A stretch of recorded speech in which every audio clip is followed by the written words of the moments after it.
अस्सलाम वालेकुम जी, मैं हूं मानी खान और आप देख रहे हैं मेरा यूट्यूब चैनल। जिन दोस्तों को वीडियो अच्छी लगी बराए मेहरबानी चैनल को सब्सक्राइब करें, वीडियो को लाइक करें। और जैसे मैंने आपको पहले पेशन गोई की थी नाजरीन, 4-0 और 4-0 हो गए हैं। वो मैं पहले कह रहा था कि पाकिस्तान चौथा मैच भी जो है वो T20 का हारेगा और पाँचवा मैच जो है पाकिस्तान T20 का ये मैच जीतेगा। और आज जब शाहीन अफरीदी ने बॉलिंग स्टार्ट की और पहले ओवर में उसने 2 आउट कर दिए, साथ बैठे हुए दोस्त मेरे कह रहे थे ले जी मानी भाई आपकी पेशन गोई हो गई है गलत और पाकिस्तान ये मैच जीत रहा है। मैंने कहा भाई अभी देखें।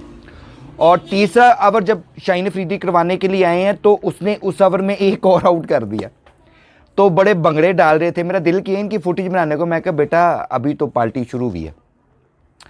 और फिलिप्स ने कमाल की इनिंग्स खेल दी है आज यहाँ पे। डैरन मिचल, माजरत के साथ डैरन मिचल भी कमाल ही कर गए हैं। और वो 3 विकेटें थी जो शाहीन अफरीदी ने पहले और तीसरे ओवर में निकाली थी और वही रहीं। मसला ये कि जनाब इनके पास प्लान ही कोई नहीं, इनके पास पेपर वर्क ही कोई नहीं है। ये ठुल्ले लगाते हैं क्योंकि ठुल्ले लगा लगा के ये आए हैं और ठुल्ले लगा लगा के ये गेम खेल रहे हैं और इनका माइंड भी यही है कि ठुल्ले लगाएं। अब मुझे एक बात बताएं कि एक बाबर आजम की कप्तानी में एक बंदा जो है प्रोफेसर मोहम्मद हफीज़ जो हेड कोच है पाकिस्तान का, वो बाबर आजम की कप्तानी में खेला। बाबर आजम बहुत जूनियर है उनसे, ठीक है।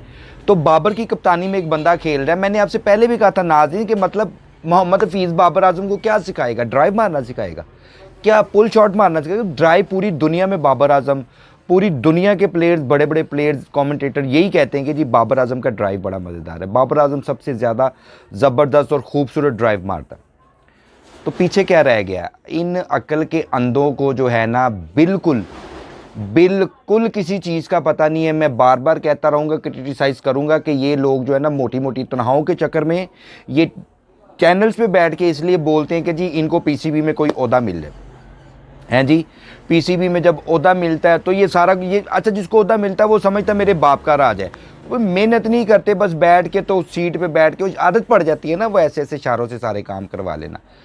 तो सरफराज की कप्तानी में पाकिस्तान न्यूजीलैंड से T20 सीरीज़ जीता 3 साल जब सरफराज कैप्टन थे।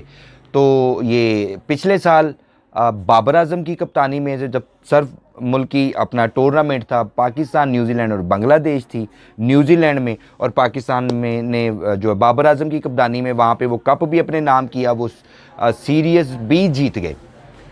तो कप्तान चेंज किया है। देखें छोटा फॉर्मेट जिसमें हम लोग ये समझते थे कि T20 फॉर्मेट में हम लोग दुनिया की किसी भी टीम को हरा देते हैं, हमने इंडिया को भी हरा दिया हुआ। तो इस फॉर्मेट में पाकिस्तान की टीम बड़ी ज़बरदस्त समझी जाती थी।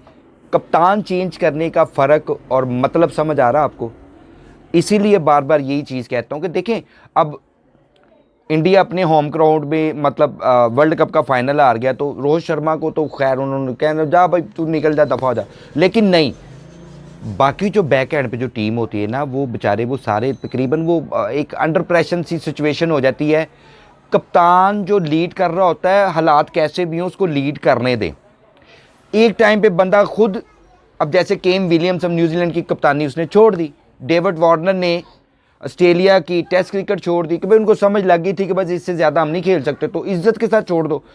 तो कोई भी बंदा इज्जत के साथ छोड़ सकता है।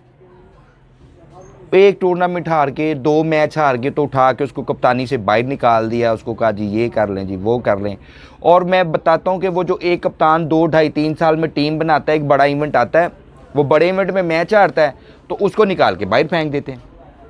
अगर तो इसी तरह रहेगा तो एक बात ज़हन में रखिएगा, पाकिस्तान की क्रिकेट कभी भी ठीक नहीं हो सकती, जितने मर्जी बड़े प्लेयर आ जाएं। जब प्लेयर्स के साथ इस तरह का रवैया रहेगा, इस तरह का सलूक रहेगा, तो प्लेयर जनाब वैसे डिसपॉइंट हो जाते हैं, कख भी नहीं रहता। और मैं यकीन करें कि इस जो 5वां मैच T20 पाकिस्तान जीतेगा, मैं आपको पहले पेशन गोई कर रहा हूँ। मैंने 4 मैचों की पहले पेशन गोई की थी, 5वें भी की कर रहा हूँ, और 5वें की भी मैंने पहले भी कही थी कि पाकिस्तान 5वें T20 इनसे जीतेगा। और जब टीम पाकिस्तान वापस आए तो मोहम्मद हफीज़ को इज्जत के साथ रिज़ाइन देना चाहिए, क्योंकि उस बंदे की काबिलियत ही है ही नहीं। उस किस मतलब आप लोगों ने chairman cricket board Zaka Ashraf साहब ने मतलब क्या चीज़ दे कि प्रोफेसर साहब को ये जॉब ऑफ़र की कि प्रोफेसर साहब टीवी पे बैठ के अच्छा बोलते हैं या प्रोफेसर साहब की इंग्लिश बड़ी अच्छी है इसलिए। अच्छा बोलने से या अच्छी इंग्लिश बोलने से अच्छे प्लेयर नहीं डेवलप किए जाते नाज़रीन। जो इंटरनेशनल, मैंने पहले भी बताया, इंटरनेशनल क्रिकेट आके जो लड़का खेलता है 20-22-24 साल में, इसका मतलब वो 8-10 साल क्रिकेट खेल के आया होता। वो क्रिकेट खेल के आया होता, वो गली में, स्कूल में, कॉलेज में, ग्राउंड में, फिर अंडर 17, 16, 19, फिर फर्स्ट क्लास में। ऐसे नहीं कोई बंदा यहाँ तक पहुँच जाता। और मेरी एक बात आज भी वही है कि इंटरनेशनल प्लेयर को जो है ना, वो कोच की ज़रूरत नहीं होती, उसको कोच की ज़रूरत होती है सिर्फ मेंटली तौर पे उसको सेट करने की। बाकी कोई भी कोच बाबर आजम को ये नहीं बता सकता कि आपकी टेक्निक इस तरह से ठीक होगी।